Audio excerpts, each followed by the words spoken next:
My name is Marcus Vaughn, and 5 years ago, I thought I had it all. A thriving company, a beautiful wife, and a marriage built on loyalty and sacrifice. But on the night of our 5th anniversary, everything unraveled with one text: stuck at work. What she didn't know was that I had already seen the photos, already read the messages, and that night, while she toasted her young lover at the restaurant we once called ours, I wasn't heartbroken. I was planning my exit. You think you know betrayal? Let me show you what it looks like when silence becomes the sharpest weapon of all. I used to believe that love could outlast anything: storms, setbacks, sacrifice. I was certain that if you gave someone your loyalty, your time, your soul, they'd never walk away. I built my life on that belief. I built us on that belief. And for 5 years, I truly thought Elise believed it too. I met her when I had nothing. I was living in a dusty one-bedroom apartment above a tire shop on the outskirts of Austin, grinding 16-hour days trying to launch my logistics startup. Elise was different back then, laughing over late-night tacos, helping me label packages by hand, falling asleep with spreadsheets open on her laptop. I didn't just fall in love with her. I folded her into every inch of the life I was building. We rose together, from ramen to rooftop, from overdraft fees to a 7-figure company. When I signed the lease on our downtown penthouse, I remember looking at her and thinking, we did it. I thought it was ours. I thought she was in it for us. I didn't realize then she was just along for the ride. Last night was our 5th wedding anniversary. I had planned everything down to the last detail, every flickering candle, every soft jazz note echoing across our rooftop terrace. The terrace overlooked the Austin skyline, and I'd strung the lights myself the night before, just like she liked. I had dry-aged steaks marinating in rosemary, garlic, and thyme since morning, Elise's favorite. A string quartet was scheduled to arrive at 8, ready to play her favorite song, Clair de Lune, just as we sat down. The wine I selected had been bottled the year we got married, a rare vintage Pinot. I set it to breathe in the crystal decanter I gave her on our 2nd anniversary. Even the linen napkins were pressed and folded exactly the way she used to mock me for during our 1st year of marriage. Everything was perfect. Almost. She hadn't walked through the door yet. At 7 o'clock, I checked the oven. At 7:30, I adjusted her wine glass a half-inch to the left, the way she preferred. At 8 o'clock, the musicians called to say they were downstairs. I told them to wait 5 more minutes. At 8:12 p.m., my phone buzzed. Stuck at work. I'll make it up to you. 7 words. That's all it took to shatter 5 years of what I thought was real. I stared at the message, rereading it 3, 4, 5 times. Stuck at work. I had reminded her that morning. She'd circled the date on the fridge calendar herself. I'd watched her smile when she kissed my cheek and whispered, I can't wait. But now? No explanation. No apology. No sign she even cared. I stood there in the middle of our rooftop sanctuary, surrounded by candles and the scent of rosemary and seared steak. Listening to music meant to soundtrack our love story. The quartet had started playing without me realizing it. And I remember, God help me, I laughed. Not a joyful laugh. Not even bitter. It was hollow, like someone else had made the sound. I wanted to believe her. I did. I told myself maybe she really was at the office, caught in one of those high-stress branding pitch meetings she was always complaining about. Elise was ambitious. She always had been. That was part of what drew me to her. But even as I told myself that, something inside me clenched. Something old. Something quiet but sharp. I had felt this before. Not just tonight. For weeks. The sudden shift in her schedule. The unexplained late returns. The unfamiliar perfume. Floral and sharp. Not the soft vanilla she'd worn since college. The new passcode on her phone. The subtle distance in her voice. The way she smiled at me but didn't see me. I should have confronted her before. But I didn't want to be that husband. The paranoid one. The jealous one. I kept waiting for the storm to pass, for us to come back to normal. But the storm had already hit. And I was the only one still standing in the wreckage pretending it hadn't. I turned off the stove, wrapped the fillets, and placed them in the fridge. I blew out the candles. I told the musicians they were dismissed. Then I grabbed my jacket and my car keys. I wasn't going to yell. I wasn't going to cry. I wasn't even going to ask questions. I was going to get answers.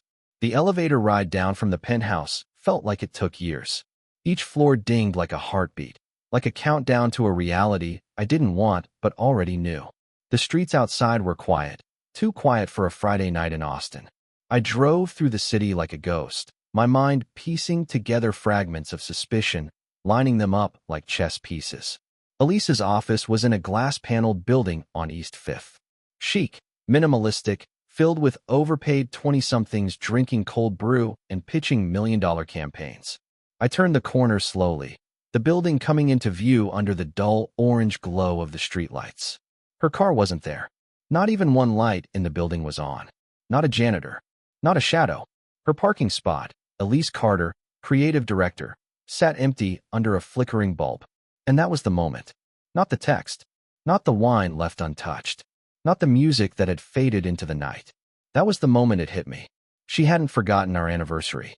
She'd just chosen to spend it with someone else. And that was when something inside me stopped breaking and started hardening. It wasn't heartbreak anymore. It was clarity. And Elise had no idea the game she just started was already over. I didn't turn the car off right away. I just sat there in the driver's seat, bathed in the eerie orange glow of the street lamp, staring at Elise's empty parking spot like it might suddenly fill itself with an explanation. But the silence was louder than any answer could have been. The building was a hollow shell. The lights were out. The doors locked. There wasn't a single soul in sight. Not a janitor, not even a late-night intern dragging their feet home. It was final. It wasn't denial anymore. It was truth, standing still in the middle of a quiet Friday night. I remember resting my forehead against the steering wheel, my knuckles white against the leather grip. I didn't cry. I didn't scream. I just breathed. Slow, cold, controlled. Inside me, something heavy moved into place. Like a door that had always been ajar finally slammed shut. She lied. She lied on this night of all nights. She made promises she never planned to keep. She kissed me that morning like nothing was wrong, like I wasn't just a placeholder in a life she'd already moved on from. And I had made excuses for her. For weeks, maybe months. The unexplained absences. The team dinners that stretched past midnight. The unfamiliar perfume, jasmine and sandalwood. Elise had never worn anything but her signature vanilla since college. When I asked her about the new scent, she smiled too fast and said, "Just experimenting." I wanted to believe her, but it was the kind of answer designed to stop questions, not satisfy them. There were other things, too. Little moments that had withered in silence. She stopped asking about my day. She stopped looking me in the eyes. One morning, I reached for her hand during breakfast. She pulled away without even realizing it, too busy scrolling through her phone. It wasn't dramatic. It was intentional, and it stayed with me like a splinter I couldn't pull out. I told myself we were just in a rough patch. That work stress was to blame. That relationships had seasons.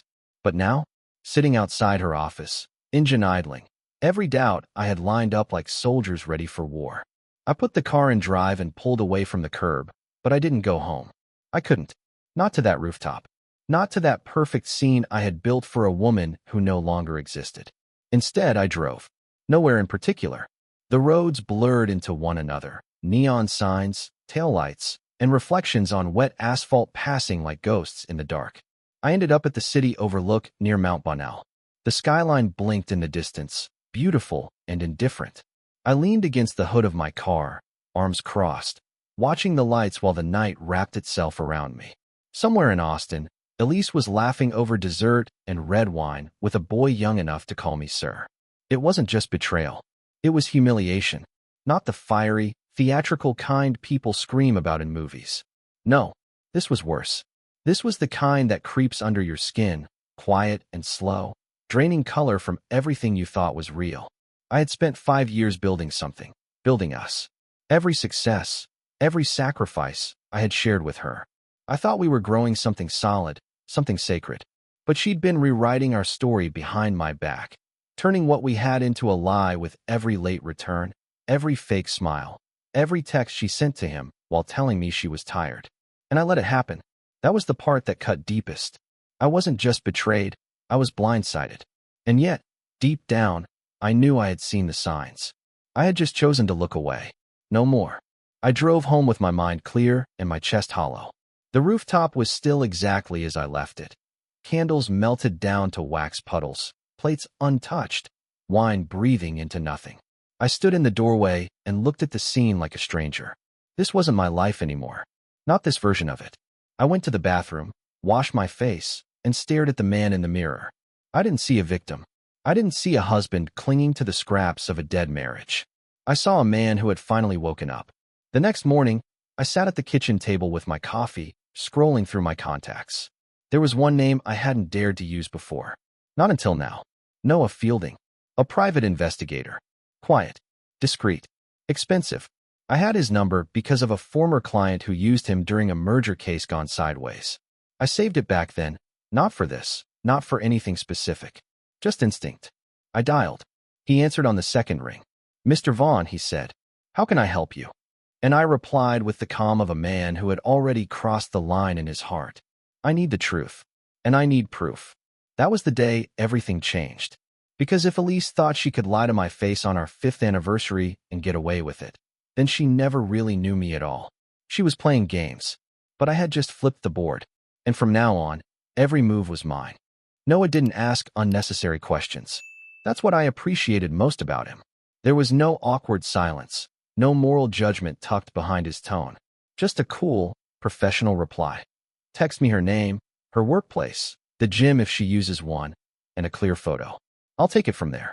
I sent the information the moment we hung up.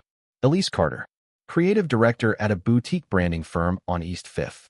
She worked out twice a week at a luxury gym near our building. Her routine, like her lies, had become painfully predictable. The photo I chose was one she'd posted last summer, right after our trip to Napa. She was laughing at something off camera, her hair tossed by the wind, holding a glass of wine. I remember taking that photo. I remember thinking she looked timeless, effortlessly radiant, like someone who couldn't lie to save her life. But the woman in that picture was long gone. Noah didn't reply. He didn't need to. I had just set something into motion I couldn't take back. But I didn't want to. I needed the truth, no matter how much it would hurt. Because not knowing, hoping, was worse. 10 days passed. Slowly, painfully. I went through the motions, meetings, phone calls, appearances. I still played the role of husband. I still smiled when Elise walked through the door late at night, claiming to be exhausted from pitches and client dinners. But my eyes stopped seeing her as my wife. She was now a stranger I shared a roof with. Each night, I sat awake after she went to bed, staring at the ceiling, rehearsing the moment the truth would arrive, wondering if I would scream, or go still, or just shut down completely. There was no good outcome, just clarity, just confirmation. And then, one morning, while I stood at the kitchen counter stirring my coffee, my phone buzzed. A single message from an unknown number. "Start here." Attached was a Dropbox link. My fingers trembled slightly as I clicked it open on my laptop. I told myself to brace, to keep my expression neutral, even though Elise was still asleep upstairs. But I wasn't prepared for the first photo. Elise, in a white sundress I'd never seen before, sitting across from a boy. And I mean boy. He looked barely 20. Tan skin, shaggy brown hair, backward cap, designer sneakers. His posture was relaxed, cocky even. His hand reached across the table, brushing hers. She was laughing, leaning in. Her face lit up in a way I hadn't seen in months, maybe years. The background was a small cafe in South Austin, one we'd never been to together. Photo after photo, they unfolded like a silent betrayal in slow motion. In one, he was whispering something to her that made her tilt her head and smile. That smile, the one I used to think was mine. In another, she touched his chest, her fingers trailing across his shirt like she knew every inch of him. But it wasn't just the intimacy that shattered me. It was how comfortable she looked. How free. There was no guilt in her eyes. No hesitance in her movements. She had already left me emotionally. These images were just the physical evidence. And I was the fool who had cooked filet mignon for a woman who'd rather eat takeout with a child in ripped jeans. I closed the laptop, slowly, deliberately. My chest was tight, but my hands were steady. This wasn't suspicion anymore. This wasn't a theory. It was fact. She was cheating. And more than that, she had moved on. Emotionally, mentally, maybe even financially. The next day, I received a second batch. Then a third. Noah was efficient. He documented everything.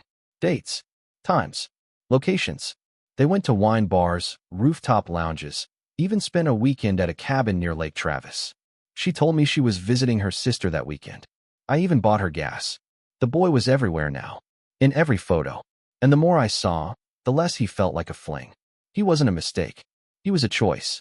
In one photo that made my stomach twist, they were on the back patio of our own home. My home, the one I designed and remodeled. They sat sipping wine, her foot resting on his knee, the fire pit lit behind them. The cushions she insisted we buy for our last anniversary were under them. He was laughing, pointing at the herb garden I built by hand for her birthday. I remember sweating under the sun all weekend, laying each stone while she brought me lemonade and smiled. Now she was using those memories to entertain someone else. That was the breaking point. Not the hotel. Not the hand-holding. Not the kisses. It was that photo. On my patio. With my wine. Like none of it had ever belonged to me. That night, I didn't rage. I didn't break a glass or scream into a pillow. I just sat at the kitchen table, fists clenched, breathing through my nose, staring into nothing. I wasn't heartbroken anymore. I was recalibrated. This wasn't about love or loss now. It was about reclaiming control. She thought I was blind. She thought I'd never see it coming. But I had the photos. I had the timeline. And now, I had a plan. A few days after I received the last batch of photos, I began to look at Elise not as a wife, not even as a cheater, but as a threat. Every movement she made in our shared space became calculated in my mind. Every word she spoke, every gesture she offered, it all felt rehearsed, like she was acting out the final scenes of a script she'd already decided the ending to. I started watching her the way I watched competitors in business, with distance, with analysis, with one question burning in the back of my mind. What are you really after? I didn't have to wait long for the answer. That Friday night, Elise was in the living room watching one of her reality dating shows, the kind filled with artificial laughter and emotional manipulation. It was ironic, really. I could hear her glass clinking as she refilled her wine, laughter echoing from the television speakers. I moved quietly upstairs, pretending to look for a sweatshirt in our walk-in closet. But I wasn't looking for warmth. I was looking for a window into her truth. There was a drawer in her dresser I had never been allowed to open. She used to say it was for private documents, bills, letters, things I didn't need to see. And I respected that, because back then, I believed in boundaries. I believed in trust.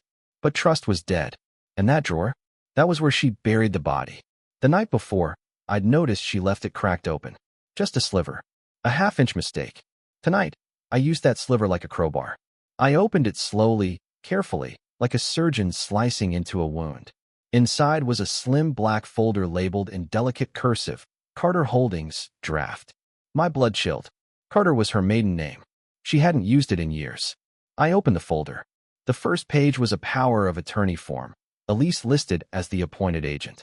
It was partially filled out, dates penciled in from 3 months ago. The next few pages were even worse.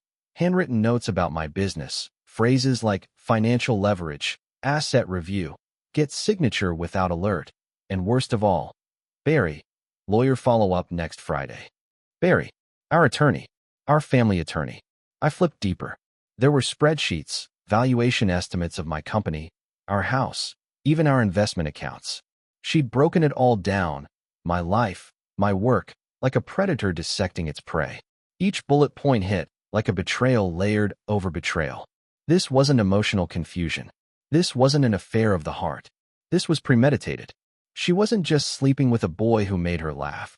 She was preparing to take everything I'd built. And she thought I would never notice.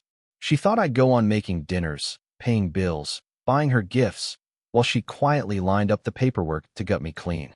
The woman who used to cry in my arms over late mortgage payments now sat just one floor below me, sipping Chardonnay and scheming how to erase me from my own company. I closed the folder, slid it back into the drawer, positioned it precisely the way she had left it. Then I walked out of the closet and back downstairs without making a sound. She didn't even glance at me as I passed through the living room. She was too busy laughing at someone else's fake heartbreak, never realizing her own real-life betrayal was now exposed. But I didn't confront her. Not yet. You see, Elise thought she was in control. She thought she held the cards because she had the affair, the documents, the timing. She thought I was too distracted, too trusting, too comfortable to see the game unfolding beneath my feet. What she didn't understand, what she never understood, was that the same mind that built a multi-million-dollar logistics company from nothing could dismantle a life just as easily. And I wouldn't need to raise my voice. I wouldn't need to beg or rage or ask why. She'd get her answer in silence. in locked accounts, in transferred deeds, in papers served without warning. And she'd never know it was coming. Because I wasn't just a betrayed husband anymore. I was a strategist. And Elise had just declared war without realizing she was standing on the battlefield I built with my own 2 hands. Later that night, I lay awake, listening to her soft breathing beside me in bed. My heart didn't race. My stomach didn't churn. I wasn't sick with rage or grief anymore. I felt calm. Cold, yes, but calm. Because now I knew what I had to do. Not just to protect myself, not just to leave her, but to make sure that when she realized what she'd lost, it wouldn't be just me. It would be everything. And when the time came, she wouldn't hear the door slam. She wouldn't even hear footsteps. She'd just turn around and find the air hollow. Empty. Like her promises. Like our marriage. Like the future she thought she could steal. The night I found the folder was the night Elise lost the final thread of my trust. I didn't sleep. I didn't even try. I lay still beside her as she snored softly, oblivious to the fact that I had just unearthed the blueprint for her betrayal. At dawn, I got up quietly and made coffee, staring out at the city from our penthouse windows. The skyline had always made me feel powerful, proof of how far I'd come. But that morning, it just looked distant. Like everything I thought I had was slipping beyond reach. But I wasn't going to let it slip. I was going to take it all back. One move at a time. The first step was subtle. I began withdrawing small amounts from our joint accounts, spreading them across separate personal accounts Elise didn't know existed. Nothing large enough to raise suspicion, just a few thousand at a time. A transfer error here, a bill payment there. She didn't notice. Or maybe she didn't care. Either way, the money was moving. Next, I called Greg, my accountant. We'd worked together for over a decade. Trusted, discreet, and, most importantly, not easily rattled. I want you to set up a trust, I told him. New entity, full control, airtight paperwork. He didn't ask questions. He was paid not to. By the end of the week, controlling interest in my company had been transferred to Vaughn Strategic Holdings, a name Elise had never heard and never would. It was buried under layers of corporate shielding. Even Barry, our supposed shared attorney, wouldn't know where to look. Then came the logistics. I waited for one of Elise's weekly client dinners and drove 2 hours north to Dallas, where I had quietly purchased a penthouse under an LLC during an expansion deal last year. At the time, I thought it might be an investment property. Now, I realized it was an escape plan I didn't know I was preparing. The condo was sleek, modern, empty. No photos. No memories. No trace of Elise. Perfect. I updated my mailing address, rerouted bank statements, canceled all shared cloud services, changed every password, locked down every file Elise had ever had access to. I revised my will, removed her name from everything, and she never noticed. Or maybe she thought I was still too busy, too soft, too in love to act. She still texted me like nothing had changed, still smiled across the dinner table, still kissed me on the cheek before disappearing for late meetings. It would have been insulting if it weren't so useful. The final step was simple, not emotional, not dramatic, just clean. I packed a single duffel bag, clothes, laptop, passport, cash, keys. No note, no confrontation, just a decision. That night, Elise sent me the same line she'd used on our anniversary. Working late. Don't wait up. I read it once, then deleted it. I poured myself a final glass of wine. Not for sentiment, but for closure. A toast to the illusion. Then I walked through the house one last time. The kitchen still smelled faintly of rosemary. Our wedding photos hung on the hallway walls, frozen in time, mocking everything we were supposed to be. I didn't take them down. Let her see them when she returned. Let her stare at the ghosts of a marriage she'd buried while pretending to nurture it. In the kitchen, I left a single text on the counter. Printed. Bold. 2 words. No worry.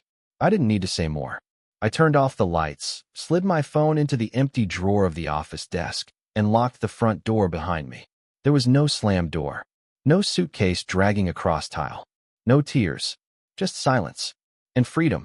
By the time Elise came home the next day, humming to herself, sunglasses perched in her hair, takeout bags in hand, I was long gone. I imagine she didn't notice at first. Maybe she thought I was out on errands. Maybe she even planned to text me something clever about how exhausted she was. But then the little details started stacking. My shoes were gone. My laptop. The photo from our Napa trip missing from the bookshelf. She opened the closet. Half empty. She ran to the bathroom. My cologne, my razor, the jar where I kept my cufflinks gone. Then the drawer where I kept my passport. Empty. Panic must have hit her like a tidal wave. She checked her banking app. 0. Joint credit cards? Declined. She ran to the garage. The Porsche I bought her on our 3rd anniversary? Gone. Only her backup sedan remained, with a single envelope on the passenger seat. Inside, the keys and a canceled insurance notice. She called me. Voicemail. Again. Voicemail. Again. Voicemail. And then nothing. No explanations. No apologies. No revenge.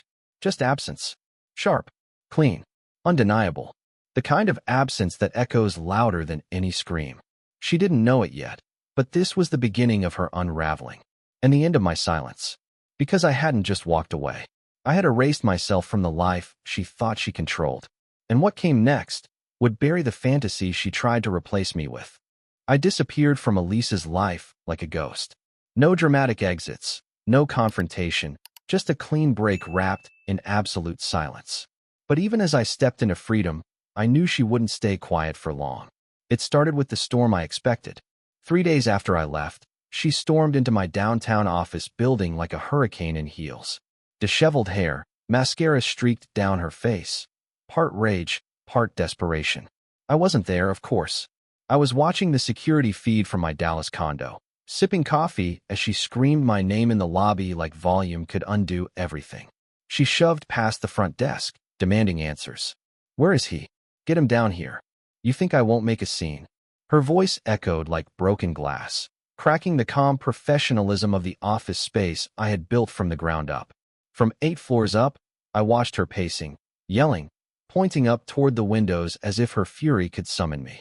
Security tried to reason with her. She didn't listen. It took 2 guards, polite but firm, to walk her back out, her screams dissolving behind the glass as she was ushered away like a storm that never touched land. My assistant looked at me, worry in her eyes. Should I alert legal? I shook my head. No need, I said. Let her scream. That's all she has left. But she wasn't done. Not even close. A week later, a courier delivered a white envelope to my Dallas penthouse. Inside was a formal lawsuit. Elise was suing me, alleging emotional abandonment, financial manipulation, mental distress. Her lawyer, a mid-tier divorce litigator named Brent Holloway, had crafted a portrait of Elise as the abandoned, innocent wife. She claimed I had blindsided her, left her with nothing, and cruelly destroyed her financial stability. The irony made me laugh. She, who spent months planning to bleed me dry behind my back, was now clutching at legal straws, painting herself as the victim. But I was ready. I called Richard Wynn, my personal attorney for over 6 years, a specialist in airtight contracts and calculated legal warfare. When I explained the situation, he didn't flinch. Send me the prenup and the evidence, he said. I already had the folder prepared. Photos from Noah, receipts, emails, voice recordings, timestamps from her shared location when she claimed to be working late, including the most damning of them all, a voice clip of Elise laughing drunkenly during dinner with her boy toy. I could bleed Marcus dry, and he'd still think I love him. Richard let out a slow whistle as he read through the file. This isn't a defense, he said. It's a massacre. And he was right. The court date came fast. Elise showed up dressed in all white, playing the part of the scorned woman perfectly, every detail manicured for sympathy. Her lawyer stood tall, reciting lines about betrayal, financial control, and emotional cruelty. He painted a picture of me as a ruthless husband who vanished, leaving her penniless and abandoned. The judge listened, unmoved. Then Richard stood. He didn't raise his voice. He didn't need to. He laid out the facts like chess pieces.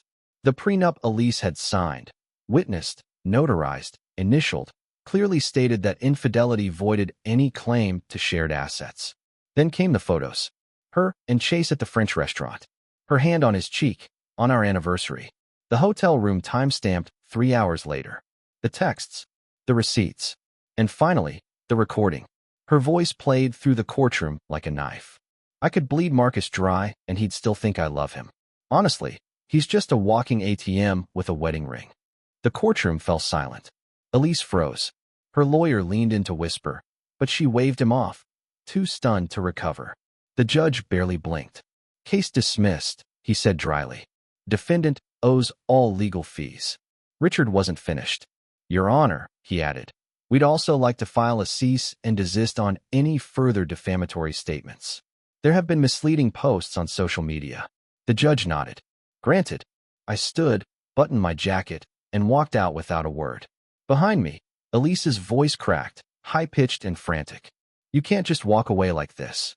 Marcus, talk to me. But I didn't turn around.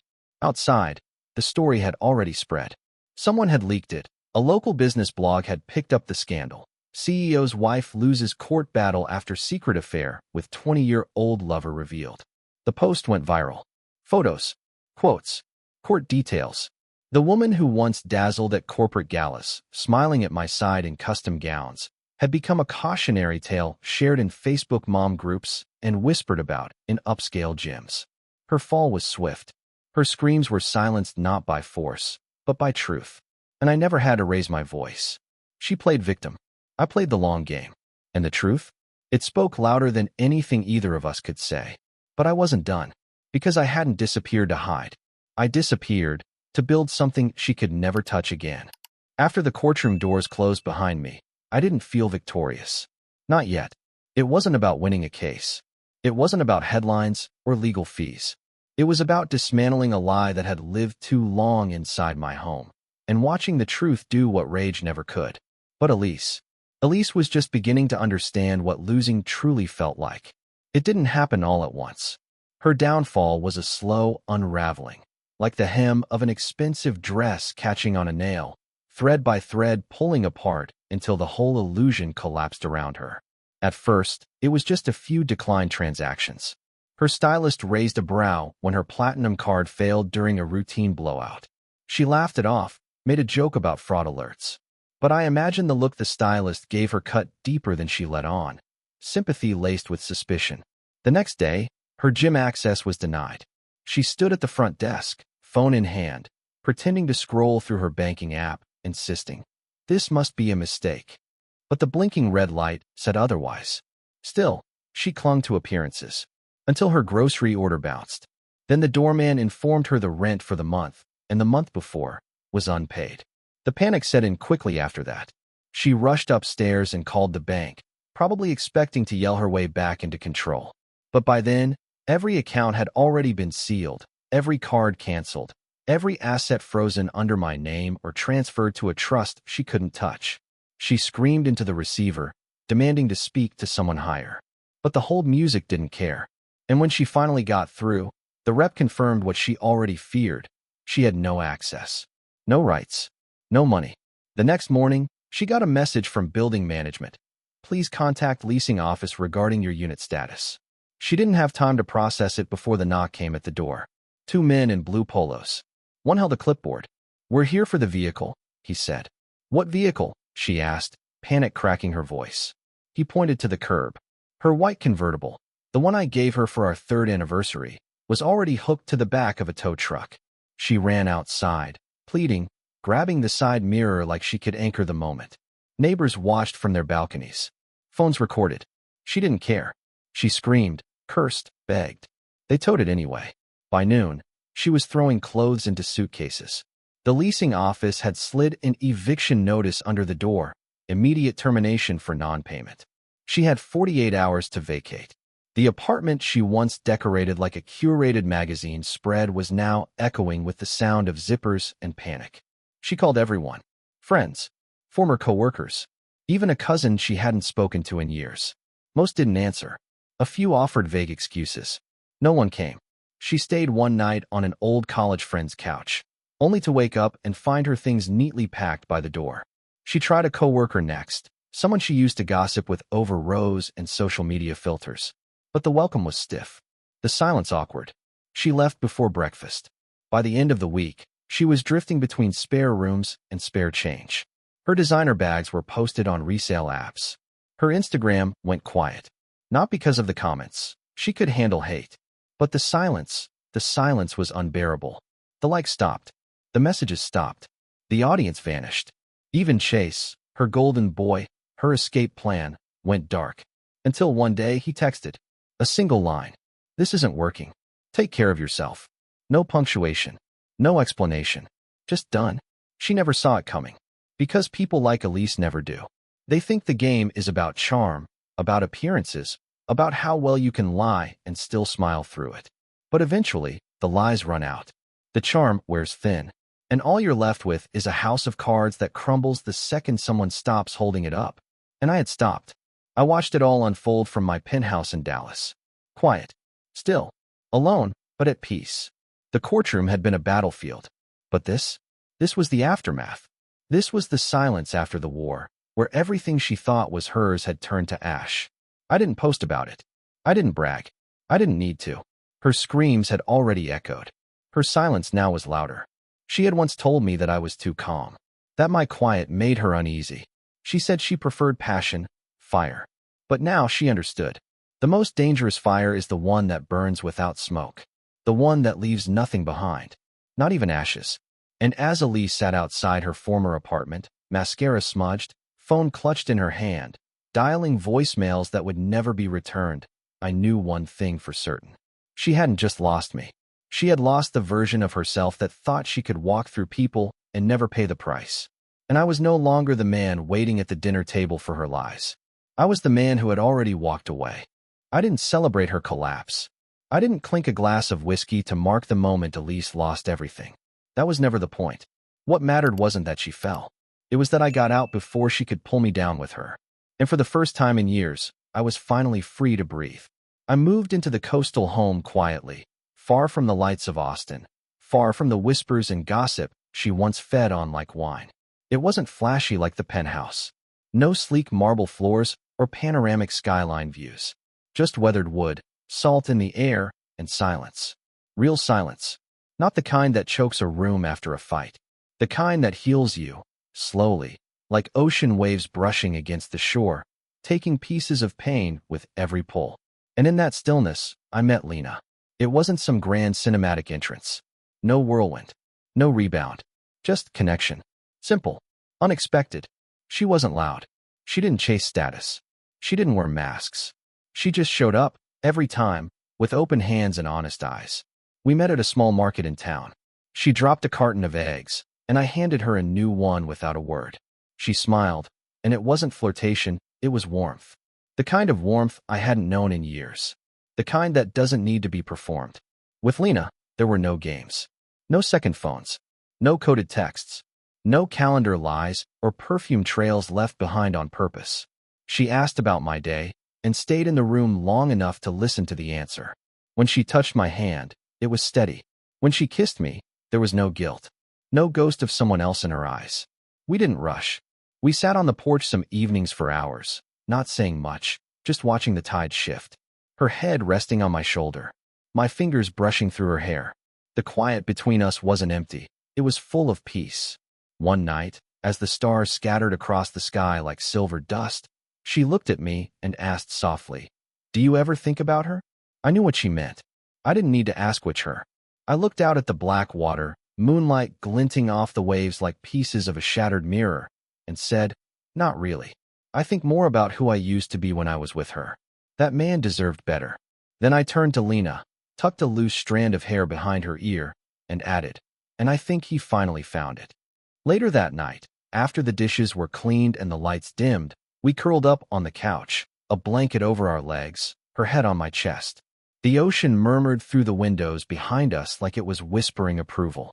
She traced slow, gentle circles on the back of my hand before asking, "If you had the chance to go back, would you change anything?" I didn't answer right away, not because I didn't know, but because I wanted to choose the words carefully. I looked at her, really looked, and felt the truth settle in my chest like a weight finally set down. "No," I said. "She showed me what freedom costs, and it was worth paying." Lena smiled, leaned up, kissed my cheek, and whispered, "Good. I like the man it made you." And I believed her. For the first time in a long time, I wasn't pretending to be okay. I wasn't keeping secrets, dodging lies, or questioning if the love I was receiving was real. It was. We watched the ocean for a long time that night, saying nothing, letting the waves speak for us. Upstairs, there were no locked drawers. No secret documents. Just us. Honest. Present. Whole. And in that silence, I realized something else, something bigger. This wasn't the end of a story. It was the beginning of everything I never thought I deserved, but finally chose to claim. I thought revenge would feel satisfying. But in the end, it wasn't revenge that healed me. It was letting go. Elise had tried to rewrite our history, twist it, bury me beneath it. But I didn't need to destroy her to reclaim my future. I just needed to walk away and never turn around. She's still out there somewhere, probably blaming me, rewriting the narrative in her head. But that's fine. Let her. Her story ended when I disappeared. Mine is just getting started. And this time, I'm the one holding the pen. There's something age teaches you, something I had to learn the hard way. It's that not every betrayal needs to be answered with fire. Sometimes, the most powerful response is distance, silence, peace. I used to think walking away meant surrender, but now I know it takes more strength to let go than to hold on to something that's already dead. The lesson wasn't just about infidelity. It was about self-worth, about trusting your instincts when something feels wrong, about protecting your legacy, your peace, and your future, even when it means leaving behind someone you once loved. For anyone out there, especially those in their later years, know this. It's never too late to start again, to reclaim your dignity, to choose peace over chaos. We've lived long enough to understand that life is too short to waste in spaces where love has become manipulation, where loyalty is taken for granted. Sometimes, the kindest thing you can do for yourself is to walk away quietly and rebuild in silence. And if you do it right, you won't just survive. You'll thrive. And one day, sitting in peace beside someone who truly sees you, you'll realize you were never meant to stay broken. You were meant to rise.